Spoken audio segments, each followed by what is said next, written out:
Hello everybody, this is my second response to That Rally Guy, in which I hope to address some of the points that he made in his video against mine. I'd just like to preface this video with a disclaimer. I am not going to be able to include That Rally Guy's whole video into my video, because if it runs over 10 minutes I've got to change my account type, and I really don't want to do that. To be honest, I should have done it when I signed up, but hey, what are you going to do? I'm stupid. For this reason, I'm just going to include the relevant bits. However, in doing so, some could say that I have cut up That Rally Guy's video in a way that would make it biased in my favour. To that end, you're just going to have to trust me. But if you really don't trust me, I'm going to link in the sidebar to That Rally Guy's original video so you can check it out for yourself. Okay, let's dive right in. And you also ask for a definition of a gay nation. A gay nation is a nation that openly accepts homosexuality as a way of life. Okay, thanks for clarifying. And I just have to say, when you said YouTube is a big boy town, I was kind of shaken up just because it was so creepy. You went right up close to the screen and said YouTube was a big boy town.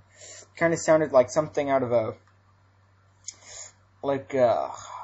very dramatic, inappropriate movie. And so I was a bit creepy, and I'm sure even the most devoted, trustworthy friends of you will say that that was kind of creepy, because it was very creepy. No, that was merely me trying to make a point about my swearing, framed as a joke. It wasn't supposed to creep you out. I'm sorry if it did. I don't want to come off as confrontational and an arsehole on the internet. It wasn't intended to creep you out or shake you up. 'Twas just a joke. And AIDS is not a gay disease, but homosexuality is a very big way that AIDS has been circulated. So is having sex with people that you don't know, strangers off the street. We've already discussed why this is a problem in the gay community. It's because of discrimination against them. And AIDS is not a problem for lesbians because there's no sperm involved in their sex. There's nothing to transmit diseases. They use other means of having sex. And AIDS didn't come from gay sex, but there are plenty of viruses and diseases that do. And I put them in the description so you can read them later. I went through all of those diseases and tried to find a link for any of them to homosexuality. The fact is, all of them could be caught by anyone. The only two diseases that could be linked through the AIDS thing to gay people were cryptosporidiosis and isosporiasis. The reason that these diseases affect AIDS patients more is because AIDS diminishes your immune system. And I have already addressed ad nauseum why AIDS is more prevalent in the gay community. It's because the discrimination against them forces them to have non-healthy relationships. Really, most of these diseases are more predicated on the mechanics of the sex act. Usually you're more susceptible to them if you have anal sex. So really, it's less a gay-straight thing as it is a safe, unsafe sex thing. And even if there was proof that there is a group of diseases that specifically attack homosexuals, what the hell has that got to do with their marriage rights? Why should people's susceptibility to a disease infringe on their right to marry the person that they love? Shaving also doesn't give you any of the viruses in this description. It doesn't give you AIDS, obviously. You said I missed the point. But it also doesn't give you any of the things in the description. I didn't ignore your point. I gave a biblical answer to your question. Why would we shave off what God gave us? And the answer is, He has nothing against it. God has nothing against shaving off hair. Leviticus 19:27. You shall not round off the side growth of your heads, nor harm the edges of your beard. Now I did some more research into that quote from the Bible, and apparently it's more about shaving your hair in mourning.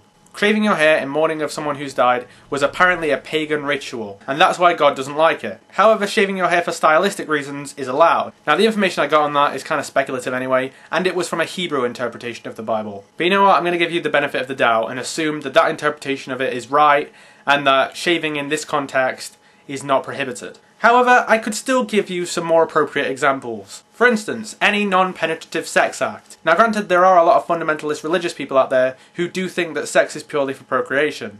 But I'm guessing that the vast majority of Christians have or will engage in some form of a non-penetrative sex act that has the potential to result in the conception of a child. In which case, the principle still stands. And for the final argument, it is not an inalienable right that we are able to marry who we love. It just isn't a right.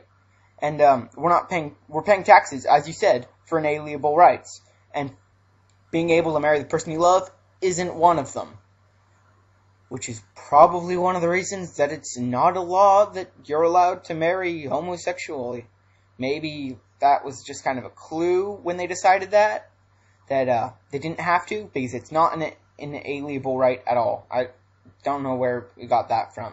The reason I'm not going to argue against this from a British point of view is because the UK effectively already has gay marriage. It's just not called gay marriage. It's called civil unions or domestic partnerships. But these civil unions and domestic partnerships have exactly the same rights and legal ramifications and consequences. So I don't really need to argue for gay marriage from a British point of view. However, most of the United States does ban gay marriage. So I'm going to argue against this in terms of gay marriage in America. So, you asked me where I got that information from. I got that information from the United States Declaration of Independence.